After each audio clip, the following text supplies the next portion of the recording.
अमजद परवेज साहब ने आज फरमाया अदालत में कि जमानत का हमने कभी गलत इस्तेमाल नहीं किया।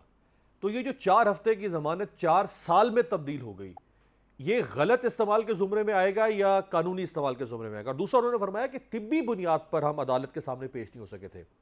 अगर तिब्बी बुनियाद पर आप अदालत के सामने पेश नहीं हो सके थे तो फिर आप सऊदी अरब कैसे गए, यूएई कैसे जाते रहे, यूरोप के दौरों पर कैसे जाते रहे?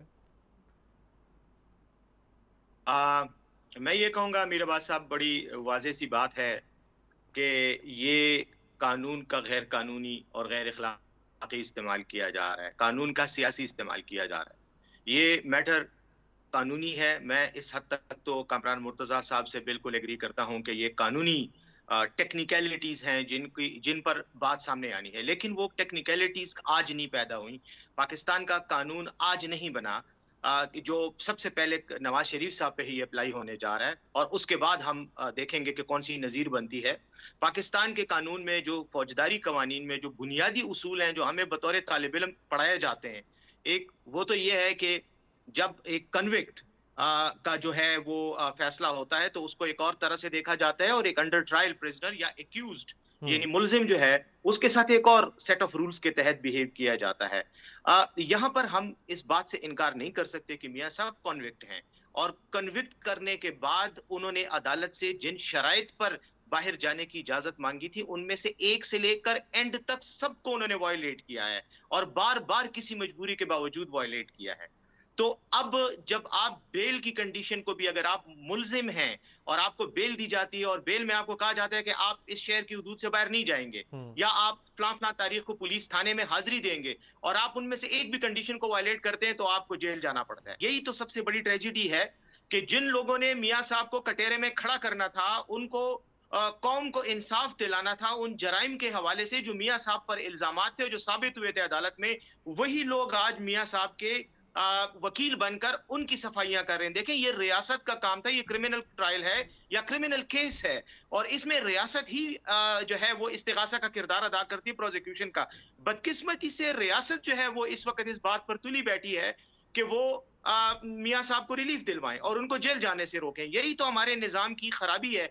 यानी आप ये देखें कि नैब का जो प्रोसिक्यूटर आज जिसको नोटिस आज किया है अदालत ने, वो पहले से आज अदालत में मौजूद था, वो अदालत में ही बैठा हुआ था, हालांकि उसको क्या पता कि आज मियां साहब की तरफ से पिटीशन आई है। दूसरा मैं दो नुकात और मैं उठाना चाहूंगा कि रूल्स की जो वायलेशन हुई है, रजिस्ट्रार ने बगैर किसी एतराज के पिटीशन जाकर जैसी दायर हुई है उसने जाके वहां जमा करा दी। नैब का वकील बगैर नोटिस के, जैसे मैंने पहले कहा, अदालत में ही बैठा हुआ था, उसको पहले से ही पता था कि आज पिटीशन लगेगी और द वेरी फैक्ट कि ये पिटीशन में गए हैं, इन्होंने रिट पिटीशन हाई कोर्ट में जमा कराई है, उससे ही पता चलता है इनको इस बात का इल्म है कि हमारे पास कोई लीगल प्रोविजन हमें बचाने वाली नहीं है। इस वक्त फौजदारी कानून में हम अदालत की जो ग्रेटर डिस्क्रिशन का फैक्टर है उसी को एक्सप्लॉइट कर सकते हैं। अगर अदालत ने अपनी मर्जी में सवाबदीद में हमें रिलीफ दे दिया तो फबेहा, वरना हमारे पास कोई और रास्ता तो नहीं है। इस पे तो आप इत्तेफाक कर रहे हैं ना, जो कामरान साहब कह रहे हैं कि अदालत की डिस्क्रिशन है, कहीं लिखा नहीं हुआ इस केस में कि ऐसे होगा या नहीं होगा। अगर अदालत समझती है तो मियां साहब को जमानत दे देगी। आमिर साहब, बात यह है कि अदालत की डिस्क्रिशन को भी तो कोई आखिर कानूनी पे वो है ना, पैराया है, कुछ पैरामीटर्स हैं।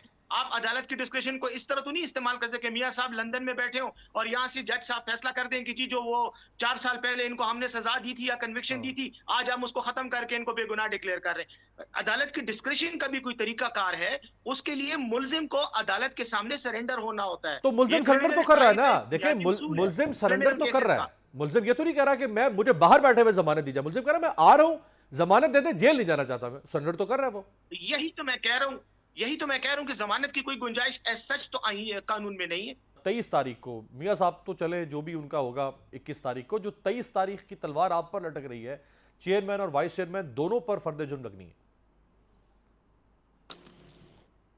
कोई मसला नहीं है जी, हम ट्रायल तो हम फेस कर रहे हैं, बिल्कुल 23 तारीख को फर्द जुर्म लगेगी और अगर इनका 23 तारीख को भी इन्होंने कोई और बहाना ना किया, अभी तक तो इन्हीं की तरफ से डिले हो रहा है, हमारी तरफ से, प्रोसिक्यूशन की तरफ से डिले हो रहा है, हमारी तरफ से तो कोई डिले नहीं हो रहा। हमारे तो दोनों जो मुल्जिम हैं वो जेलों में हैं और इनके सामने पेश हैं।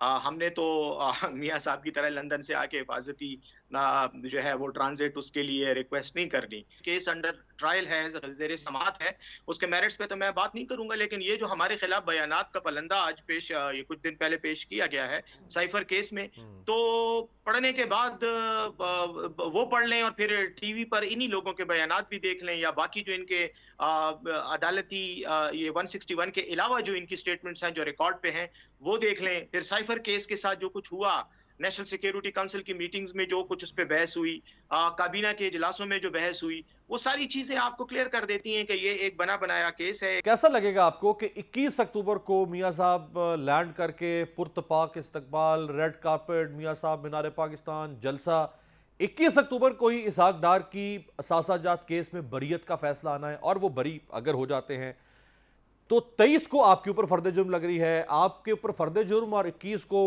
पीएमएलएन का डी डे, बड़ा दिन है उनका। क्योंकि मैंने आपको शुरू में ही बताया कि पाकिस्तान में इस तरह के केसेस में जो इंसाफ है वो सियासी इंसाफ होता है। उसमें सियासी मसलहत को और सियासी मफादात को देखा जाता है। पॉलिटिकल जस्टिस होता है, इसलिए मैं ये कहूँगा कि उस दिन मुझे क्या लगेगा, इसके बजाय अगर मैं ये कहूँ कि पाकिस्तान के निज़ाम इंसाफ को कैसे महसूस होगा, तो मेरे ख्याल में पाकिस्तान का निज़ाम इंसाफ उस दिन खून के आंसू बहा रहा होगा।